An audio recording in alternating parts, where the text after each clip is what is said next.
Sometimes people say to me, Pastor Bear, we're such a missions church. We do so much all around the world. Why don't we do more in our community? So I'd like to take you on a little journey through the community. And believe me, it's a limited journey this morning. But I'd like you to understand something about community first. You see, if you study ancient history, if you study history after the fall of Adam, where do you think Adam lived when he came out? He probably found a cave. He didn't have time to build a house for the first night, and there were wild animals out there. So he probably took his wife Eve, and they went looking for some kind of place that they could put brush over the front of it or something, and they stayed in a cave. So early in history, we know for a fact, by research and by archaeology, that men commonly lived in caves. We also know this from studying ancient history and until the present time, that if you misbehaved, if you did something you shouldn't do, and it was considered an egregious kind of crime against a tribe or against a culture, you were ostracized. That means you were put outside the community. You were banished. And to be banished was tantamount to death.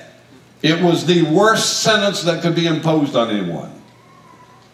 To be beaten, you could still get food. You could still have a roof over your head. But to be ostracized was to subject you to the elements, to roving bands of mentally ill people or robbers, to wild animals, and it was almost certain death. It is within that context that we understand community is fundamentally and essentially important. So I ask you some questions. Where did you get the fuel for your car? Where did you buy groceries? Where did you get clothes? Where did you get medicine? Where did you get help in times of emergencies? Think about the things that speak community to us. Ambulances, fire trucks, police, hospitals, retirement centers, Social Security, food, banks, water, airports, public buses, taxes, roads, bridges, sidewalks, electricity, courts, jails, schools. All of these things and more are public or community efforts. And shall we add churches? They're a community effort. It takes people coming together. Everyone has to give up something in order for everyone to have what is best for the general welfare. So you talk about the public welfare. Now in our day, in America, there is a spirit of individualism that, you know, if you're just listening to the news, they'll say, why don't you text in or Facebook in and tell us what you think about, right? And it's some movie star who did something, or somebody who got arrested in Texas, or whatever. I mean, come on, folks, is that all your life is really about, for you to respond to those? All they want is to hook you into watching their program. And so I just want you to understand and see that community is important to us, and that as a body of believers, we must form community internally in order to impact our culture externally outside the church. We link with friends, neighbors, and strangers to ensure our own safety and health and fellowship and the beauty of our community. You know, you live in one of the most beautiful communities in the world. Yes, Charlottesville is rated one of the most beautiful cities in America. I mean, you go down, you got water trucks going down the road and blocking your traffic, and they're just watering flowers in the middle of a median. I guarantee you that you won't see that everywhere you go in the world. In many places in the world, the roads are still dirt, bumpy, and it's not that way. In fact, in Indonesia, If you live in a subdivision and you want sidewalks, the only way you're going to get sidewalks is for all the people who live in that subdivision to get together, get a treasurer, and start giving money. And when they get some money, they'll pour sidewalk a little ways, and then you give some more. The city has nothing to do with it. Even in like Yogyakarta, Indonesia, or Jakarta, Indonesia, the city doesn't pour your sidewalks in some of those communities. You have to do it yourself. Am I right, Ellie and Ernie, from the Philippines? That's how you get it. So we come together. Now this week, on my radio program, which I'm proud to tell you is on WINA at 1070, Sunday mornings at 10 o'clock, and you can listen to it going to WINA.com podcast down to Impact for God. I have improved my technology, and I'm able now to actually do phone interviews by myself inside the studio, and I just ring up people and talk to them all across America, even in other countries if I want to, and I'm enjoying the program so much more since I'm doing that. But I interviewed Dr. Travis Bradshaw, a social scientist and a statistician who has actually worked with George Barna and Gallup. You've surely heard of those names. He says that any church forming or existing that does not have fundamentally in its heart to reach outside the church doors will fail. He says that 50 churches per week die in America. And so I say, surely we haven't done all we've done to die. So how are we going to live? Well, the only way it looks like we can live is if we fulfill the mandate of Acts chapter 1, verse 8, when Jesus said, I want you to stay and receive the Holy Spirit so you can go outside Jerusalem. So when you come to Covenant Church on Sunday morning, you're not coming for me to fill your lunchbox so that you can go live privately until next Sunday. What you're doing is you're coming to get refreshed. You're coming to refresh others. You're coming to share with others. That's community. Your community here. If there's someone you don't know, go try and meet them. Go try and get acquainted here. And then you're trying to get enough of the Holy Spirit in your life and instruction so that when you go out, you become an effective tool for Christ outside the doors. That's what we're attempting to do. We talk a lot about world missions, and I want you to know we do a lot in home missions. Now, I do not know, I haven't looked up, Jeff, did you get the list together or not? Yeah. Do you have the list of things that we reach out to in the community? I want you to see some of them. And there's certainly no way to communicate to you all the different ways that we effectively do work with these organizations. In fact, this week, I think Love Inc. will have a banquet. And Love Inc. is an organization that works particularly with churches, including us.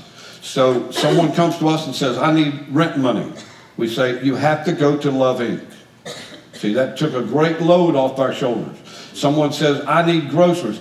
Go to Love Inc. I want you to look at these. Good News Prison Ministry, Central Virginia Pregnancy Center, Advancing Native Missions, Christian Aid, Orange, Louisa County and Albemarle security complexes, Habitat for Humanity, Equipping the Saints, Salvation Army, International Refugee Camp, with connection point for churches in the community, for probation parole, for open doors for community events. We use our facilities here. Retired and disabled ministers across the state of Virginia.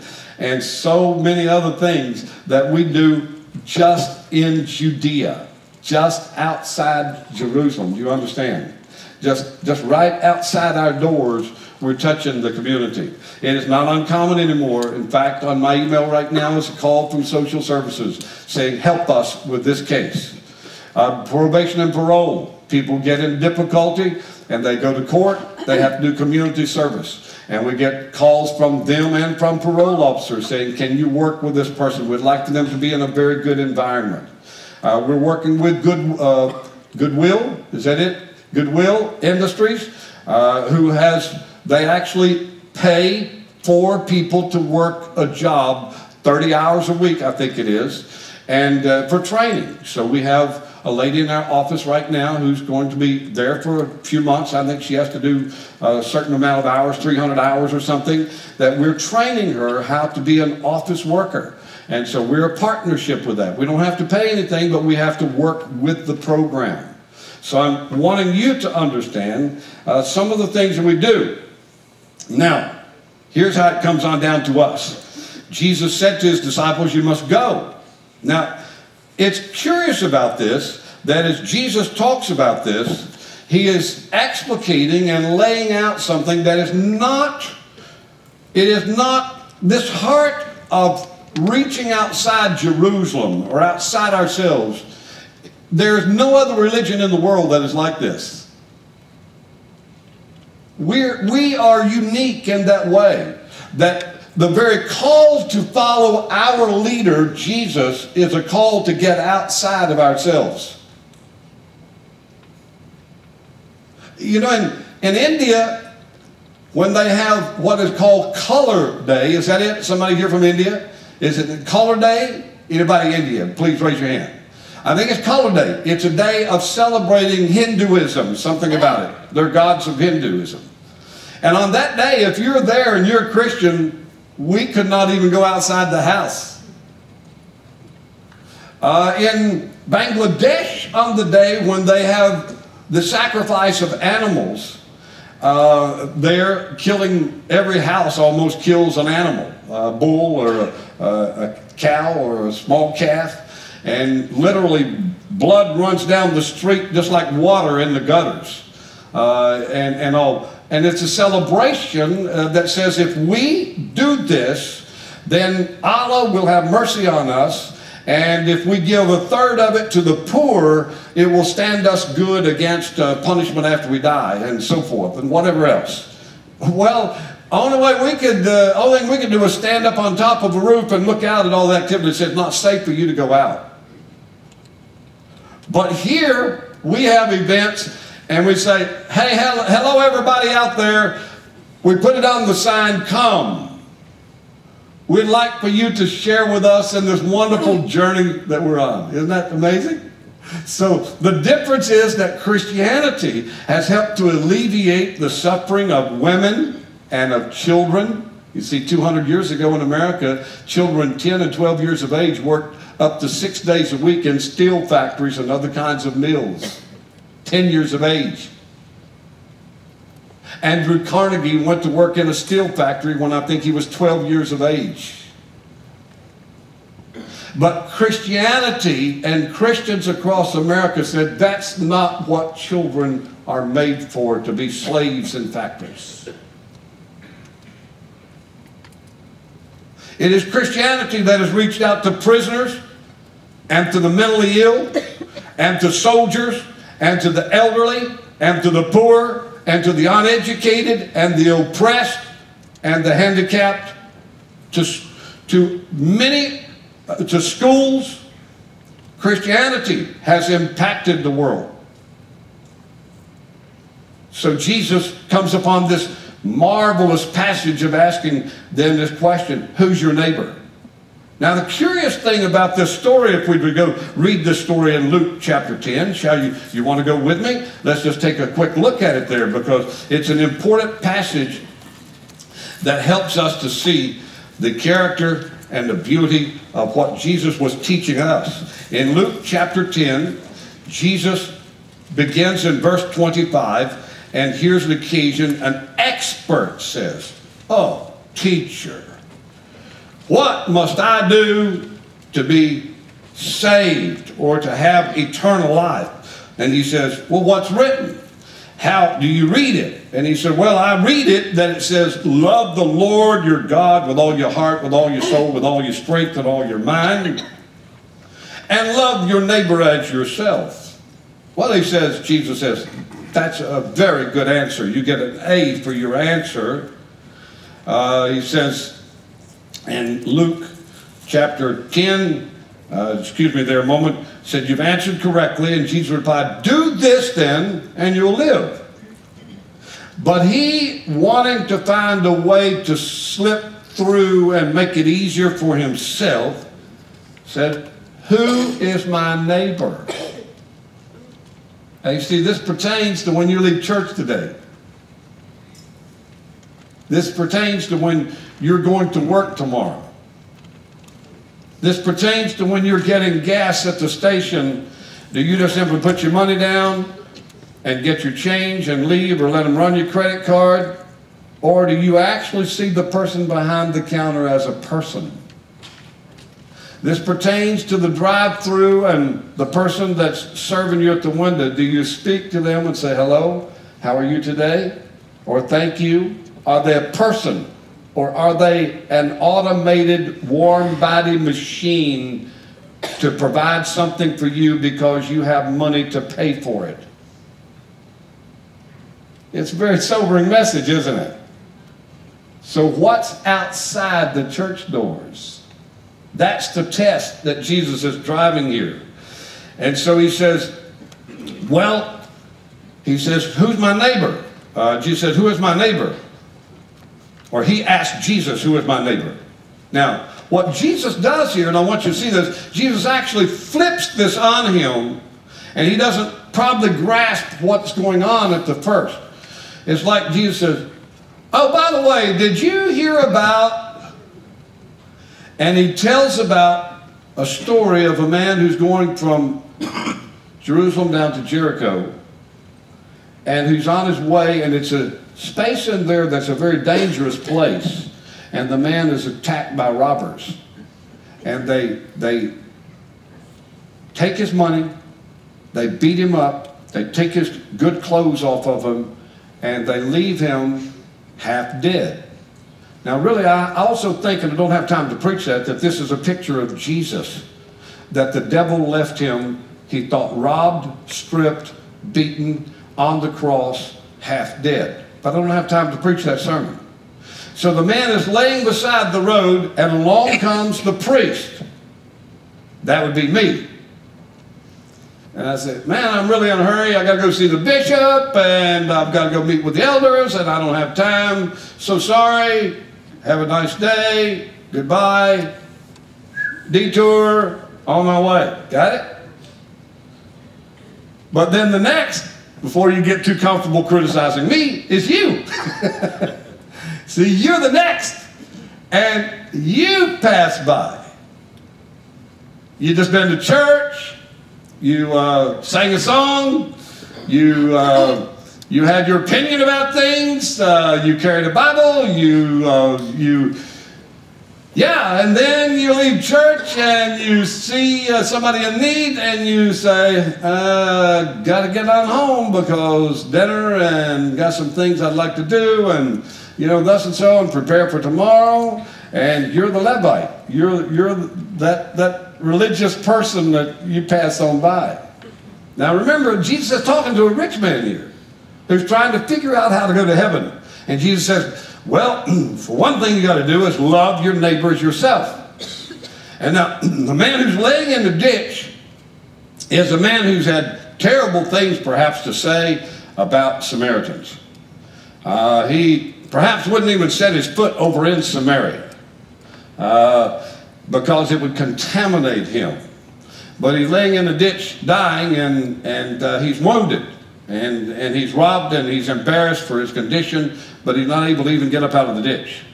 Now the person that he has hated, despised, said bad things about, mistreated, comes over and gets him out of the ditch. Now that's Jesus getting you out. You've got to see that picture.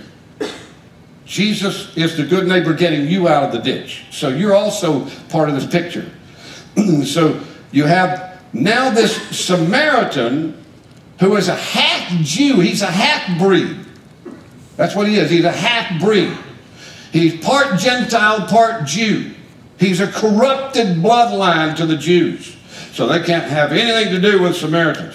So he comes over to the ditch, gets a hold of the man, and cleans his wounds and pours in some cleansing like alcohol to purify the wounds, bandages him up, and puts him up on his own animal and takes him to a hotel, hires a private doctor, gets some nurses, and says, take care of him, and here's enough payment, I think, to pay the whole bill. Now, by the way, keep tabs, because you know I come this way quite often. And when I come back by, if I still owe you anything, I will pay it. Now, that's this picture.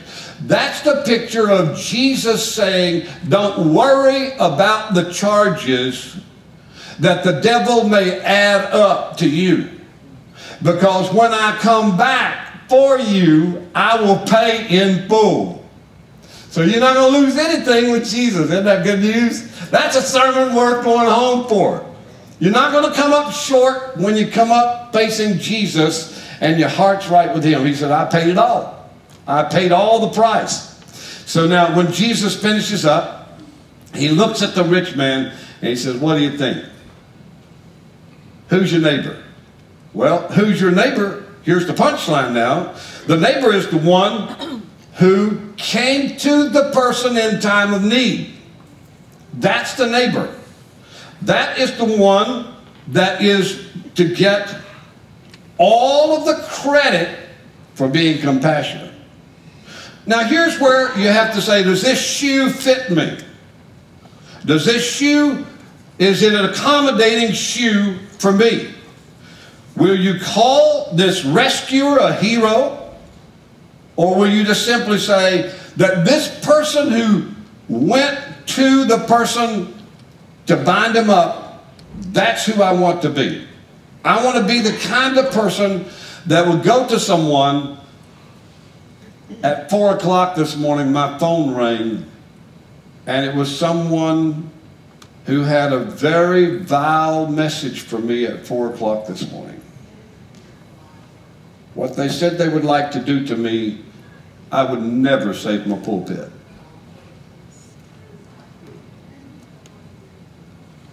And Layla asked me, and I said, I will never say the words that he said. And you know what? I just laid there and I thought, God, you know why he did that? Because he's in a pit of misery so deep. He is so frightened and so scared that when the preacher came to his mind, he dialed the preacher to somehow ventilate his hatred for how the devil has done him.